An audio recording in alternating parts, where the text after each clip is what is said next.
할렐루야. 우리 찬송가 55장을 함께 찬양하시겠습니다. 찬송가 55장입니다. 하나님의 크신 사랑.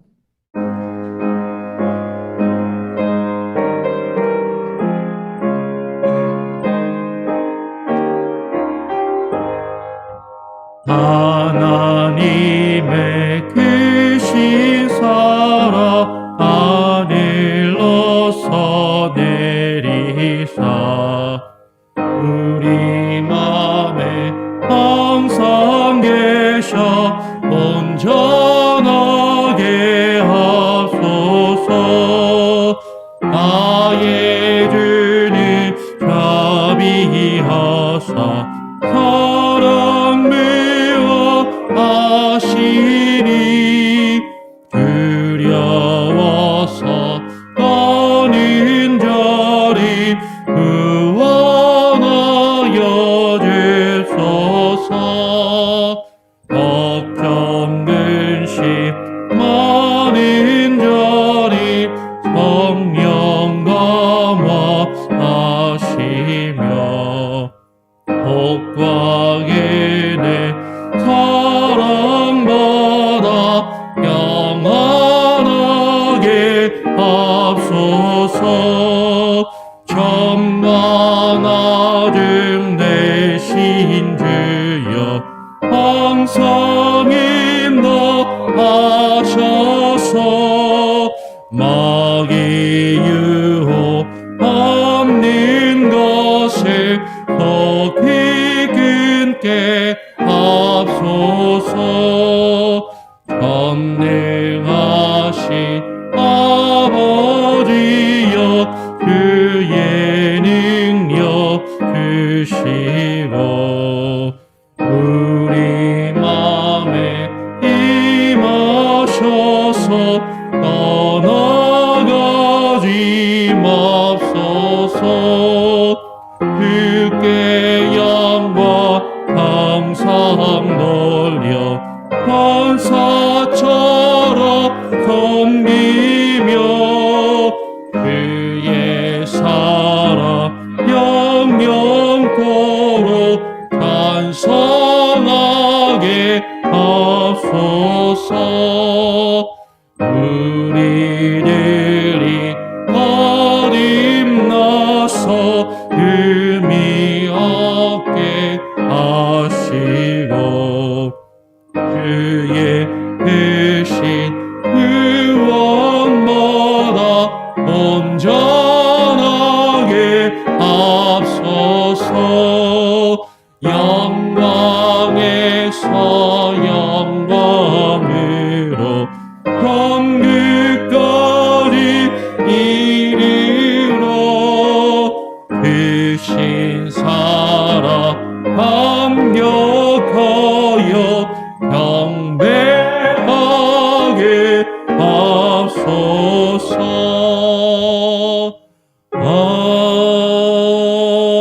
아멘. 예, 오늘부터 욥기 말씀을 같이 보게 됩니다. 욥기 1장 1절부터 5절까지의 말씀을 함께 읽도록 하겠습니다. 욥기서 1장 1절부터 5절까지입니다. 제가 먼저 욥기 1장 1절을 읽고요. 5절까지 교독으로 읽겠습니다. 우스 땅에 욥이라 이름하는 사람이 있었는데 그 사람은 순전하고 정직하여 하나님을 경외하며 악에서 떠난 자더라. 그 소생은 남자가 7이요 여자가 3이며 그 소유물은 양이 7천이요 약대가 3천이요 소가 500결이요 암나기가 500이며 종도 많이 있었으니 이 사람은 동방 사람 중에 가장 큰 자라. 그 아들들이 자기 생일이면 각각 자기의 집에서 잔치를 베풀고 그 누이 셋도 청하여 함께 먹고 마심으로 5절 같이 읽습니다. 그 잔칫날이 지나면 욥이 그들을 불러다가 성결케 하되 아침에 일어나서 그들의 명수대로 번제를 드렸으니 이는 욥이 말하기를 혹시 내 아들들이 죄를 범하여 마음으로 하나님을 배반하였을까 함이라. 욥의 행사가 항상 이러하였더라. 아멘. 예, 오늘부터 시작해서 다음 주 그리고 그 다음 주 초까지 약간 길게 욥기 말씀을 같이 읽고 또 묵상하며 나누게 됩니다.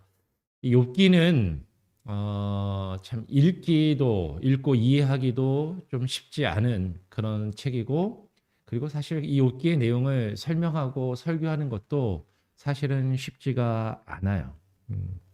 왜냐하면 상당히 좀 솔직히 어렵습니다. 예, 상당히 어려운 책 중에 하나야. 성경을 읽으면서. 그래서 욥기는 우리가 많이 그냥 생각 없이 정말 읽으면 안 되고 많이 생각하고 고민하면서 읽어야 하는 책 중에 하나인 것이죠. 특별히 욥은 욥기는 고난받는 의인에 대해서 이야기를 하고, 우리가 이 땅을 살면서 우리가 겪게 되는 수많은 고통과 아픔의 그 이유와 원인에 대해서, 그리고 우리가 당하는 그 고통과 고난 가운데 우리가 하나님의 그 섭리와 하나님의 뜻을 어떻게 이해하고 어떻게 받아들일 것인가, 거기에 대해서 많은 생각을 하게 하고 고민을 하게 하는 그런 책이기 때문인 것입니다. 또 오늘 욥기의 앞에 한 1장, 2장까지는 또 이야기체로 되어 있어서 조금 재미있게 읽을 수도 있지만 뭐 잘 아는 이야기들이죠. 우리가 교회를 어느 정도 다니신 분들이라면 욥기 앞부분에 나오는 이야기 정도는 대부분 다 아십니다. 근데 오늘 욥에 대해서 우리가 같이 한번 생각해 보기를 원하는 것이죠. 오늘 1절에 제일 먼저 뭐라고 시작을 하냐면, 우스 땅에 욥이라 이름하는 사람이 있었는데 그 사람은 순전하고 정직한 자였다라고 이야기를 합니다. 이 우스 땅이 어디인가, 그리고 욥이 정말 유대인인가 이스라엘 사람인가, 뭐 여기에 대해서도 수많은 논쟁이 있고 이야기들이 있어요. 근데 뭐 그것은 사실 그렇게 크게 중요한 것 같지 않습니다. 오히려 지금 성경이 욥에 대해서 말할 때 순전하고 정직한 자였다라고 그렇게 평가를 하는 것이죠. 오늘 1절 하반절에 욥에 대한 소개를 있는 그대로 읽으면, 그 사람은 순전하고 정직하여 하나님을 경외하며 악에서 떠난 자더라라고 번역을 하고 있습니다. 우리가 읽고 있는 개역 성경은, 한글 성경은 순전하고라고 번역해 놨는데, 요새 이 다음에 번역된 개역 개정 성경은 온전하고라고 번역을 했어요. 그 사람은 온전하고 정직하여 하나님을 경외하며 악에서 떠난 자더라라고 그렇게 번역을 합니다. 그러니까 개역 성경은 순전하고라고 번역을 했는데, 이 순전하다라는 느낌보다도 지금 개역 개정은 온전하고라고 번역해냈어요. 어쩌면 사실 이 번역이 좀 더 정확한 번역일 수도 있어요. 순전할 때 우리가 갖는 어감하고 온전하다라고 할 때 갖는 어감이 조금 다르죠. 온전하다 그러면 뭔가 완벽한, 예, 그냥 순전하다 그러면 좀 순수하고 깨끗한 이런 느낌이라면, 온전하다 그러면 완벽하다라는 그런 느낌이 있어요. 그래서 NIV나 ESV 같이 대부분의 영어 성경들, 최근에 번역된 영어 성경들은 blameless, 책 잡을 것이 없는, 흠 잡을 것이 없는, 흠이 없는 blameless라고 번역을 하고 있고, 옛날 성경들 킹 제임스 버전이나 아메리칸 스탠다드 버전 같이 옛날 성경들은 perfect이라고 해놨어요. perfect, 완벽한, 완전한이라고 이렇게 번역을 하는 거죠. 이건 엄청난 평가입니다. 그러니까 욥을 가리켜서 순전하고 정직하여 하나님을 경외하며 악에서 떠난 자라고 지금 처음부터 딱 그렇게 이야기를 하고 욥기가 시작을 하는 거예요. 근데 이 설명이 지금 그 뒤에 몇 번 계속 반복이 됩니다. 1장 8절 같이 한번 읽어볼까요? 1장 8절도 보면 그대로 그 표현이 이제 나타납니다. 하나님께서 말씀을 하시는 거예요. 1장 8절 같이 한번 읽어봅니다. 시작. 여호와께서 사단에게 이르시되 내가 내 종 욥을 유의하여 보았느냐, 그와 같이 순전하고 정직하여 하나님을 경외하며 악에서 떠난 자가 세상에 없느니라. 그와 같이 순전하고 정직하여 하나님을 경외하며 악에서 떠난 자가 세상에 없느니라. 그와 같이 완전하고 정직하여 하나님을 경외하며 악에서 떠난 자가 없다라고 하나님이 지금 사단에게 말씀하시는 거죠. 근데 이게 한 번만 말씀하시는 게 아니라 그 뒤에 보니까 2장 3절에서도 똑같이 이야기를 하십니다. 2장 3절에서도 동일하게 욥을 가리켜서 순전하고 정직하여 하나님을 경외하며 악에서 떠난 자라고, 지금 처음 시작에서도 욥기 1장 1절부터 시작을 해가지고 하나님의 입을 통해서 1장 8절에서도 이야기를 하고 2장 3절에서도 지금 똑같은 이 이야기를 이야기하는 것이죠. 여러분, 이건 사람이 욥에 대해서 평가하는 것이 아니라 하나님이 욥을 평가하고 계시다라는 거예요. 사실 이게 상당히 중요한 포인트가 있습니다. 사람의 눈으로, 사람의 기준으로 그가 순전하고 정직하여 완전하다라고 평가를 받고 있는 것이 아니라 하나님 보시기에 순전하고 하나님 보시기에 완전한 자라고 지금 평가를 받고 있다라는 것이죠. 뒤에 가서 이것이 왜 중요한지 우리는 조금 더 한번 생각을 하고 나누게 될 거예요. 어떻게 보면 우리가 욥기 1장의 앞부분만 놓고 보면, 아 그래, 욥이 완벽했지, 잘 살았으니까, 부자였으니까, 자녀들을 많이 낳고 그 자녀들과 다복하게 살고 행복하게 살고 우위 좋게 그 자녀들이 형제들끼리 우위 좋게 지내고 서로 같이 불러서 식사도 하고 같이 먹고 마시고 서로 이렇게 정말로 행복하게 잘 사는 모습을 살았으니까, 아 정말 완벽한 삶을 사는 사람이구나. 어쩌면 우리가 인간적으로 그렇게 생각할지도 모르겠어요.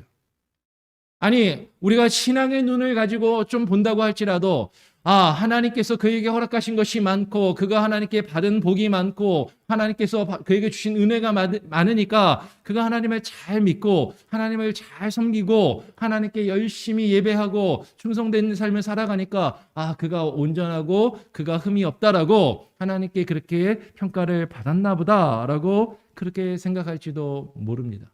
근데 그런 생각을 우리만 한 게 아니라 누구도 했어요? 사단이 한 거예요. 마귀가 한 것이죠.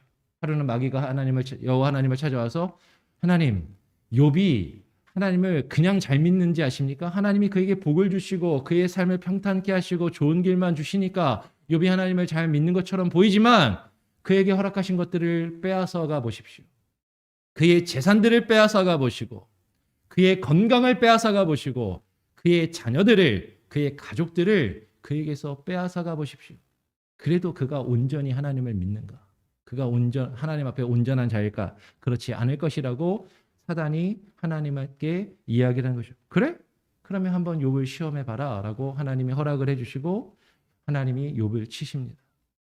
욥의 재산들이 다 하루아침에 사라지고 욥이 가지고 있던 자녀들이 죽고 그의 건강마저도 완전히 정말 폐인의 지경에 이를 정도로 온몸에 두드러기가 나고 종양이 나는 그런 비참한 그런 병에 이제 걸리게 되는 것이죠. 그런데 하나님께서 욥을 이렇게 치신 이후에도 하나님께서는 아까 2장 3절을 똑같이 표현했다고 그랬는데 2장 3절 하반절에 보니까 하나님께서 욥을 치신 이후에도 이렇게 이야기하는 거예요. 내가, 사단에게 하나님이 말씀하십니다. 사단에게 말씀하시기를, 내가 나를 격동하여 까닭 없이 그를 치게 하였어도 그가 오히려 자기의 순전을 굳게 지켰느니라. 아까 이 순전이 온전함이라고 말씀드렸습니다. 그의 온전을 굳게 지켰느니라. 욥이 편안할 때뿐만 아니라 하나님께서 그를 치신 이후에도 그의 삶이 평탄하고 그에게 좋은 일만 있고 행복한 일만 있을 때만 하나님을 잘 믿고 그가 온전했다라고 이야기하는 것이 아니라, 그가 하나님께서 그를 치신 이후에도 그의 순전을, 욥이 자신의 순전을 굳게 지켰느니라라고 그렇게 하나님이 평가를 하고 계신다라는 거죠. 하나님께서 욥을 그렇게 인정하고 계신다라는 것이에요. 그 뒤에 보니까 욥의 아내도 이렇게 이야기를 합니다. 욥기 2장 9절에 그 아내가 그에게 이르되, 당신이 그래도 자기의 순전을 굳게 지키느뇨? 당신의 그 온전함을 굳게 지키겠느냐? 차라리 하나님을 욕하고 죽으라. 당신이 그렇게 굳게 지키는 그 순전함이 그게 뭐가 그렇게 대단한 것이냐? 차라리 하나님을 욕하고 죽어라 라고 그 아내가 이야기를 하는 거죠. 그러니까 욥의 아내도 욥이 지금 그렇게 힘들고 어려운 가운데서도 욥의 그 순전함을 지키는데 지금 계속 그거를 붙잡고 있는데 그게 뭐 그렇게 대단하다고 그거 버리고 차라리 하나님 욕하고 죽어라고 지금 아내가 그렇게 이야기를 하고 있다라는 것이에요. 욥에 대한 평가가 지금 이렇다라는 거죠. 욥기에서. 그런데 우리가 욥기를 뒷부분을 이제 계속 읽어 내려가면 그 고난과 고통 중에 있는 욥의 친구들이 찾아옵니다.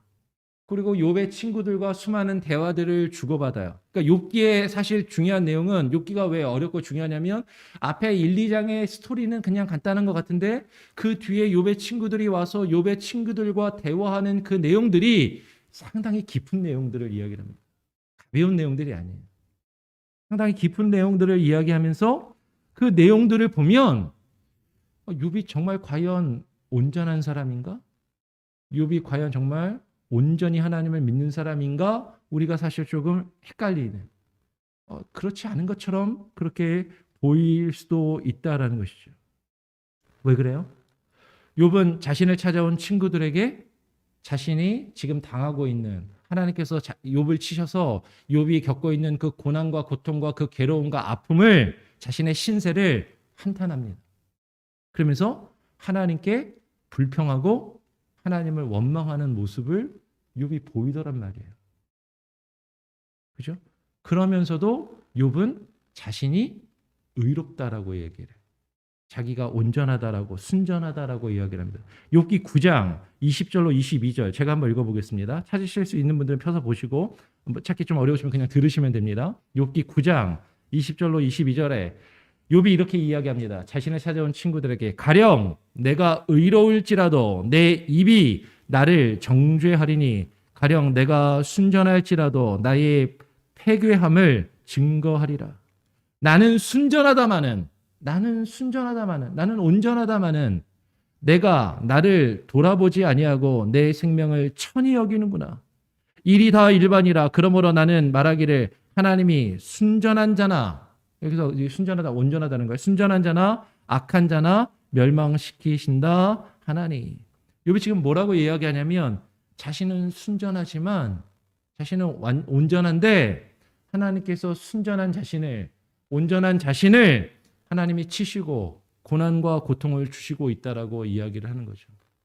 나는 온전한데, 나는 순전한데 하나님이 왜 나에게 이런 고통을 주시는지 모르겠다. 나 힘들고 괴롭다. 차라리 내가 태어나지 않았으면 더 좋았을 것을. 자신을 낳은 어머니를 저주합니다. 자신이 태어난 나를 저주합니다. 그리고 하나님 앞에서 어떻게 보면 이게 막 불평하고 원망하고 그런 모습처럼 보이는 거예요. 아니, 친구들과의 대화 중에서 하나님께서 자신에게 하신 일을 지금 불평하면서 원망하고 있는 이런 모습이 과연 온전한 것인가? 이것이 순전한 모습인가? 아니, 욥과 그 친구들의 대화를 보면 욥에게 이야기하는 친구들의 말이 더 설득력이 있고 더 그럴듯하게 보여요. 여러분, 욥기를 읽으실 때 잘 읽으셔야 됩니다. 욥기를 읽으면 이게 누가 하는 말인지를 봐야 돼요. 욥이 하는 말인지 욥의 친구들이 하는 말인지를 구별해서 읽으셔야 돼요. 근데 우리가 욥기를 읽다 보면 여러분, 우리가 흔히 말하는 유명한 성경 구절들 있죠. 예, 액자에 써붙여가지고 벽에 걸고 뭐 집에다가 이렇게 붙이는 그런 유명한 성경 구절들은 많은 경우에 욥이 한 말이 아니라 욥의 친구들이 한 말이에요. 욥의 친구들이 욥을 책망하고 욥을 꾸짖고 욥이 잘못됐다라고 말하는 그런 내용 중에 한 말들을 우리는 좋은 성경 구절이라고 딱 써붙여서 벽에다 걸어놓는단 말이에요.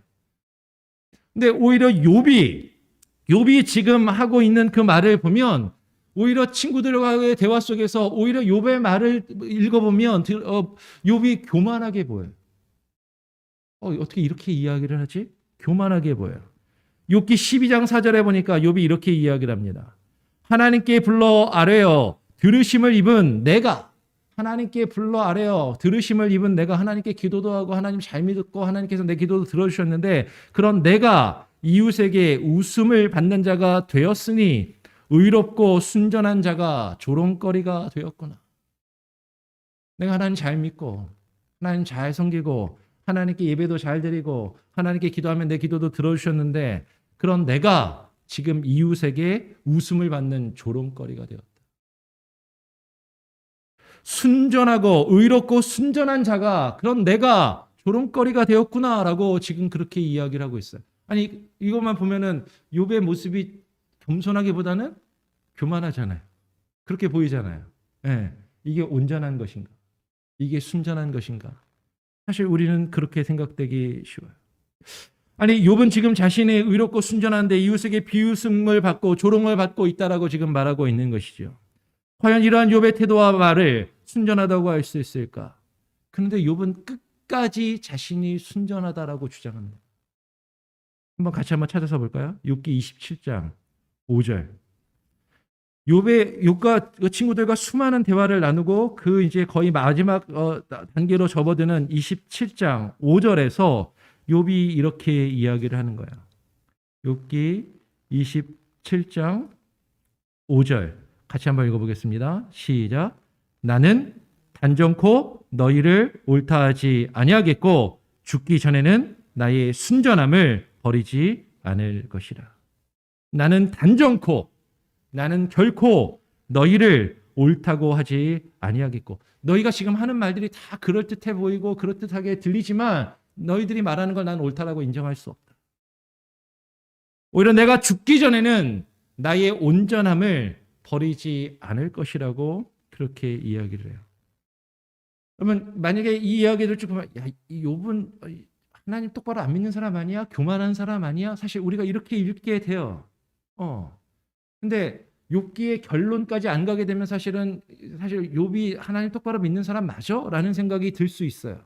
근데 욥기의 결론부에 이르게 되면 욥기의 결론에서 욥기 42장이 이제 맨 마지막에 하나님께서 욥과 친구들에 대해서 딱 판단을 내리시는데 욥기 42장 7절 8절에 보면 하나님이 한마디로 뭐라고 얘기하시면 욥의 친구들이 틀렸고 욥이 옳다라고 말씀하시는 거예요. 만약에 이 뒤에 결론이 없으면 욥기는 완전히 거꾸로 읽힐 수도 있는 책이에요. 네. 욥이 그렇게 온전한 사람이 아니라 교만한 사람이구나. 이렇게 교만하게 믿다가는 하나님께 이렇게 된통 당할 수도 있겠구나. 사실 이렇게 읽어도 무방해요. 그 욥기의 뒷부분이 없다면. 근데 하나님의 판단은 하나님께서 욥과 친구들에게 욥의 친구들이 틀렸고 욥이 옳다라고 그렇게 판단하신 거죠. 그래서 욥기가 어려워요. 여러분 욥기의 주제는 고난받는 의인에 대한 내용입니다.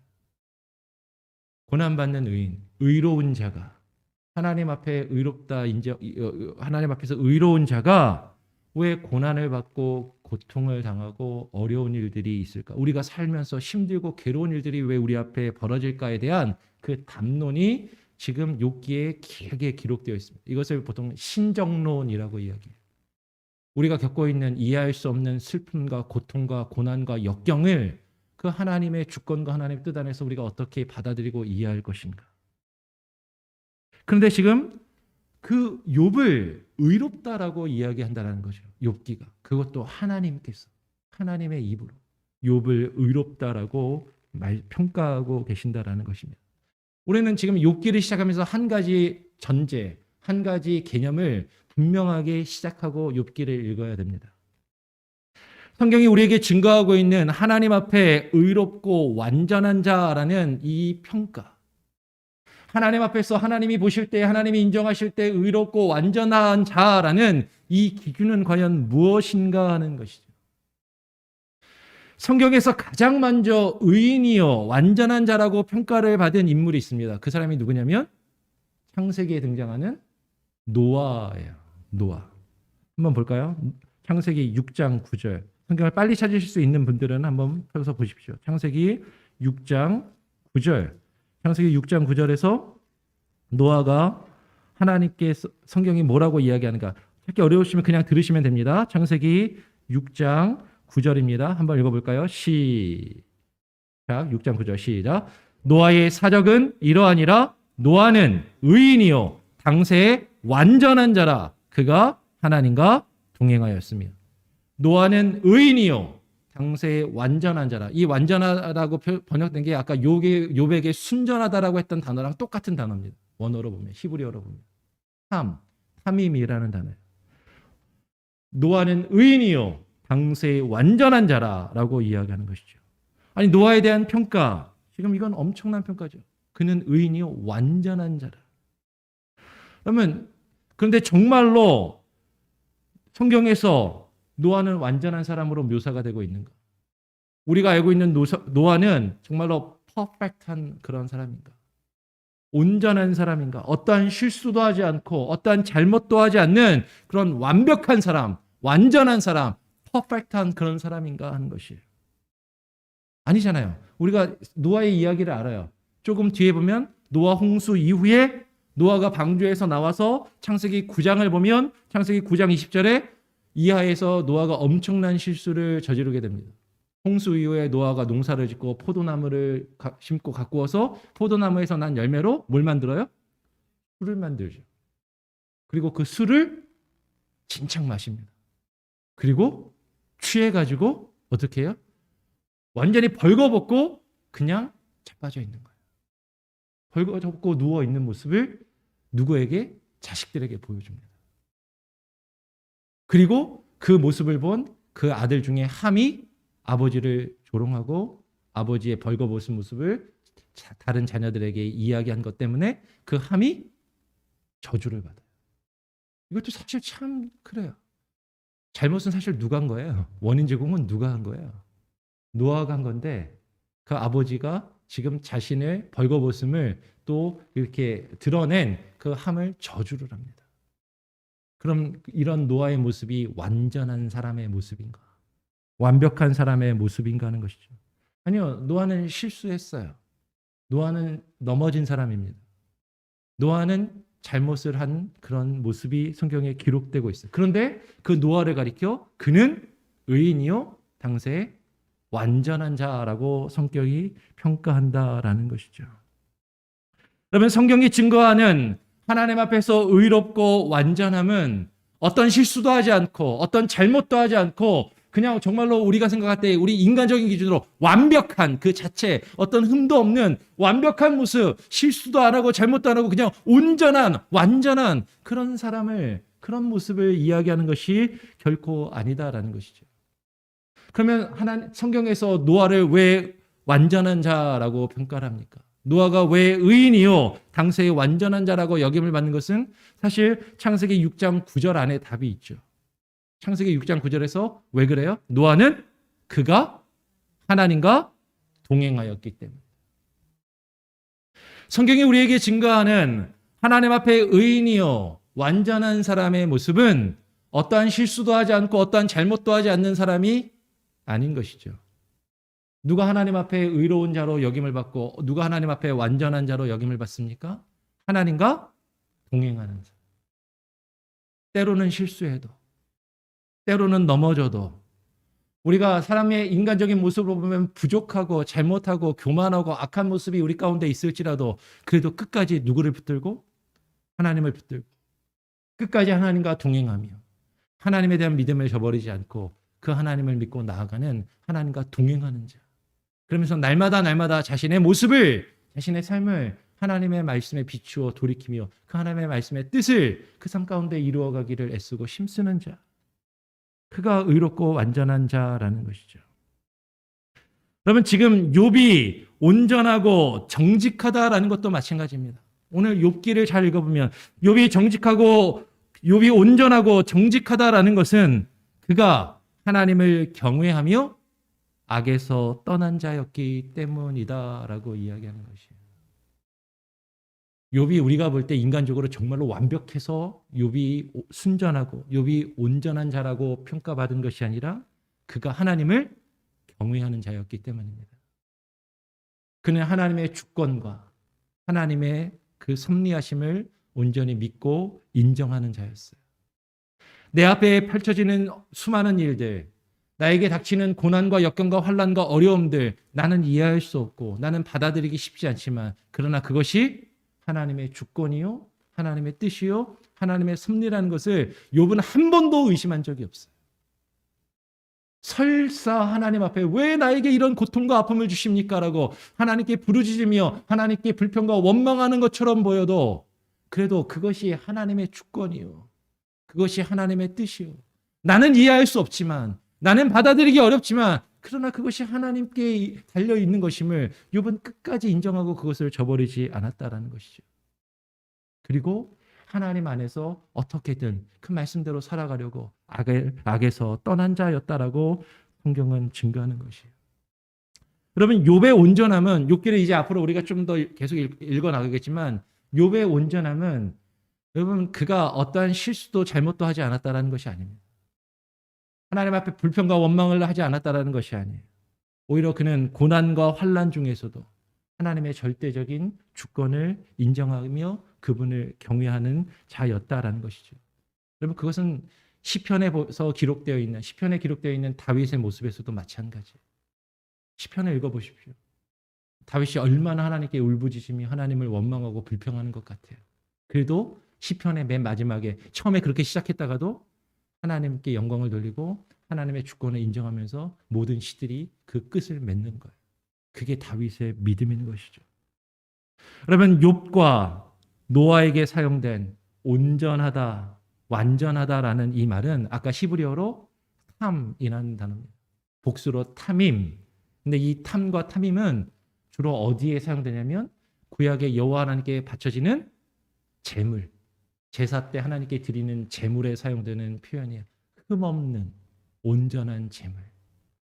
하나님께 드려지는 흠없고 온전한 제물을 가르칠 때 이 단어가 사용되는 것이죠. 여러분, 하나님께 바쳐지는 그 제물, 하나님께 바쳐지는 흠이 없고 온전한 그 제물은 어떤 제물입니까? 그 짐승이 외형적으로 어떠한 얼룩도 없고 그냥 정말로 완벽한 그 짐승 자체를 이야기하는 것이 아니에요. 여러분, 완벽한 짐승은 없어요. 오히려 성경을 보면 아롱진 것들, 점 있는 것들, 그것도 하나님이 받아주십니다. 우리의 눈으로 볼 때는 온전하지 않아요. 우리의 눈으로 볼 때는 완벽하지 않아요. 우리의 눈으로 볼 때는 흠이 있는 것이죠. 외형적인 결점이 있다 할지라도, 그러나 이 탐, 온전하다, 흠이 없다라는 것은 하나님이 그렇게 받아주실 것으로 인정하셨다라는 의미예요. 하나님께서 그것을, 그 재물을 받아주시기에 합당한 것으로, 흠이 없는 것으로 여겨주시고 인정하여 주셨다라는 그런 표현입니다. 하나님이 정한 기준에 합한, 하나님이 정한 것을 이룬 그것을 가리켜 탐이라고 이야기하는 것이죠. 온전하다. 그러면 그것이 하나님께서 우리에게 주시는 의로움이고 그것이 하나님께서 우리에게 주시는 온전함입니다. 여러분, 그 어느 누구도 이 세상을 살아가는 인간은 죄악된 존재이고 죄악의 본성을 온전히 다 버리고 완벽한 모습으로 살아갈 수 없어요. 하나님께서 우리를 의롭다, 흠이 없다라고 인정해 주시는 것이죠. 무엇으로? 예수 그리스도의 보혈의 능력으로. 그럴 때 우리에게 요구되는 것은 무엇입니까? 그 하나님께 대한 믿음을 요구하시는 거예요. 그 하나님이 나는 이해할 수 없어. 나는 받아들이기 어렵고 나는 지금 나에게 주어지는 이 상황과 이 일들, 지금 나에게 벌어지는 이 일들을 나는 사실은 이해할 수도 없고 받아들일 수도 없고 너무나도 괴롭고 힘들어서 하나님께 불평과 원망하는 마음까지도 사실 일어나지만 그럼에도 불구하고 이 모든 것이 하나님의 주권이요. 하나님의 뜻 안에 있음을 결코 의심치 아니하고 그 믿음을 붙들고 하나님과 끝까지 동행하며 나의 삶을 하나님께 맡기는 자. 그것이 하나님 보실 때 온전하고 흠이 없는 자의 모습이다라는 것입니다. 여러분, 그런 삶을 살아가시길 바라요. 그럴 때 하나님이 결국에는 책임지십니다. 하나님이 결국에는 회복하십니다. 그게 욥기가 우리에게 보여주는 그 하나님의 말씀의 역사고 구원의 역사라는 것이죠. 여러분, 그 내용을 기억하시면서 오늘부터 시작해서 욥기를 읽어 내려가시고 다시 묵상하면서 그 말씀을 놓고 고민하고 그것을 우리의 삶 가운데 적용하며 하루하루를 살아가실 수 있는 저와 여러분이 되기를 간절히 소원하고 축원합니다. 아멘. 우리 찬송가 함께 찬양하겠습니다. 찬송가 217장입니다.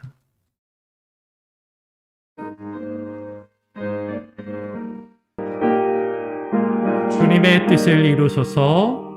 주님의 뜻을 이루소서. 고요한 중에 기다리니 진흙과 같은 날 빚으사 주님의 용사 만드소서. 주님의 뜻을 이루소서. 주님 발 앞에 엎드리니 나의 맘속에 살피시소. 눈보다 희게 하옵소서. 주님의 뜻을 이루소서. 병들어 몸이 피곤할 때 권능의 손을 내게 펴서 새롭게 하여 주옵소서. 주님의 뜻을 이루소서. 온전히 나를 주장하사 주님과 함께 동거함을 만민이 알게 하옵소서.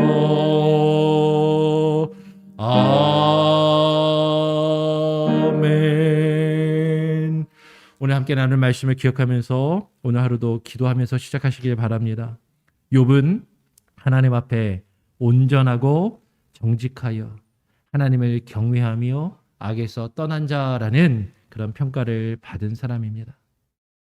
그의 삶 가운데 그가 이해할 수 없는 수많은 아픔과 고통이 찾아올지라도 그것이 하나님의 주권이요 하나님의 뜻임을 인정하는 것. 우리가 온전히 이해할 수 없고 깨달을 수는 없지만 그러나 그 모든 것이 하나님의 주권과 하나님의 섭리 안에 있음을 인정하고 하나님의 뜻을 내 삶 가운데 이루어 주시옵소서. 나는 사실 별로 마음에 들지 않지만 내가 원하는 것은 아니지만 그러나 그것이 하나님의 뜻이라며 하나님의 뜻이 내 삶 가운데 이루어지는 것이라며 그것을 믿음으로 받아들이며 순종하고 끝까지 주님과 동행하는 그 순전함을 결코 포기하지 않았던 그 욥의 모습과 같이 하나님 우리가 어떠한 어려움과 역경 속에서도 그 믿음 변치 않게 하시고 끝까지 하나님을 향한 그 믿음 하나님을 경외하는 마음을 붙들고 주님의 뜻을 구하며 하루하루 살아갈 수 있게 하여 주시옵소서. 그렇게 기도하시기를 바랍니다. 특별히 여러 가지 어려움 가운데 있는 우리 지체들을 위해서 기도하시기 바랍니다. 여러분 자신을 위해서도 기도하시고 우리 공동체 가운데 어려움 가운데 있는 분들이 있어요. 아픔 가운데 있는 분들이 있습니다. 우리 홍 장로님 어머님을 또 잃고 한국으로 또 돌아가십니다. 한국에 방문하시게 되는데 우리 홍 장로님과 그 가족을 위해서도 기도해 주시고 여러분 또 우리 교회 공동체 가운데 육신의 질병으로 계속해서 아픔 가운데 있는 분들이 있어요. 네. 남편을 잃고 그 괴로움에 아직도 사로잡혀 계신 분들도 계시고 네. 그리고 자녀의 문제로 괴로워하며 아파하시는 분들도 계십니다. 우리의 아픔과 고통 하나님 그거 다 주님의 뜻에 있음을 우리가 인정하며 하나님께 맡기고 나갈 수 있게 하여 주시옵소서. 우리 주변에 있는 아픔과 고통 가운데 있는 우리 공동체의 우리 형제와 자매들을 위해서 기도하시고 특별히 코로나 상황 가운데 아파하고 힘들어하는 이들을 위해서도 여러분 계속해서 기도해 주시기를 부탁드립니다. 제가 한번 기도하고요. 주님 가르쳐 주신 기도로 마친 이후에 자유롭게 또 기도하시고 하루를 시작하시겠습니다. 하나님 감사합니다. 오늘부터 욥기의 말씀을 읽고 묵상하며 우리가 또 그 뜻을 깊이 고민하며 하루하루를 살기를 원합니다.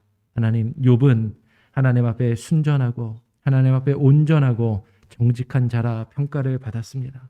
그것은 욥이 하나님을 경외하며 여호와 하나님의 뜻과 그 주권을 인정하고 하나님 때로는 그것을 이해하기 어렵고 받아들이기 힘든 그 순간에도 하나님 온전히 그 하나님에 대한 그 믿음과 하나님을 향한 그 경외하는 마음을 저버리지 아니하고 끝까지 그것을 붙들고 나아갔기에 하나님이 마지막 순간에 욥을 의롭다 인정하시고 그가 옳다라고 하나님께서 여겨주신 것처럼 하나님 우리도 끝까지 그 믿음 변치 않게 하시고 어떠한 어려움이 우리에게 찾아온다 할지라도, 이해할 수 없는 고통과 슬픔 가운데 우리가 있을지라도 하나님을 향한 그 믿음과 하나님의 그 주권을 하나님 우리가 온전히 깨닫고 인정하며 하나님 나아갈 수 있게 하여 주시옵소서. 하나님 우리 앞에, 하나님 우리 주변에 어려움과 고통 가운데 살아가고 있는 하나님 우리 지체들이 있습니다. 육신의 질병으로, 경제적인 문제로, 자녀들의 문제로, 가족의 문제로, 신분의 문제로 하나님 여러 가지 아픔과 고통 가운데 사로잡히며 근심과 걱정 가운데 있는 자들을 기억하여 주시고, 저들이 그 모든 문제를 하나님의 주권과 하나님의 뜻에 있음을 깨닫고 주님께 맡기며 그 믿음을 붙들고 살아갈 수 있도록 우리가 함께 옆에서 기도하게 하시고 격려하게 하시고 붙들어주게 하시고 한마음이 되어 하나님의 공동체를 세워나갈 수 있게 하여 주시옵소서. 하나님 코로나 위기 가운데 아파하며 힘들어하는 이들, 육신의 질병과 아픔 가운데 있는 이들, 하나님 경제적인 문제로 어려움 가운데 있는 이들을 하나님 기억하여 주시고 하나님 이 위기를 잘 극복하게 하시고 그 가운데서 그 고통 중에 하나님의 말씀을 듣게 하시고 그 고난 중에 하나님을 바라보게 하시고 주님을 더욱더 깊이 만나며 경험하는 은혜의 기회가 되게 하여 주시옵소서. 하나님 그 모습으로 하루를 살기를 원합니다. 오늘 하루도 살아갈 수 있는 힘을 주시고 지혜를 주시고 능력을 주시며 주님과 동행하는 자의 삶을 살아가게 하여 주시옵소서. 감사하며 오늘 하루의 삶을 주님께 온전히 맡기고 의탁드리오며 거룩하신 예수 그리스도의 이름으로 기도합니다. 아멘. 하늘에 계신 우리 아버지여, 이름이 거룩히 여김을 받으시오며 나라가 임하시오며 뜻이 하늘에서 이룬 것 같이 땅에서도 이루어지이다. 오늘날 우리에게 일용할 양식을 주옵시고 우리가 우리에게 죄 지은 자를 사하여 준 것 같이 우리 죄를 사하여 주옵시고 우리를 시험에 들게 하지 마옵시고 다만 악에서 구하옵소서. 되게 나라와 권세와 영광이 아버지께 영원히 있사옵나이다. 아멘. 자유롭게 기도하시기 바랍니다.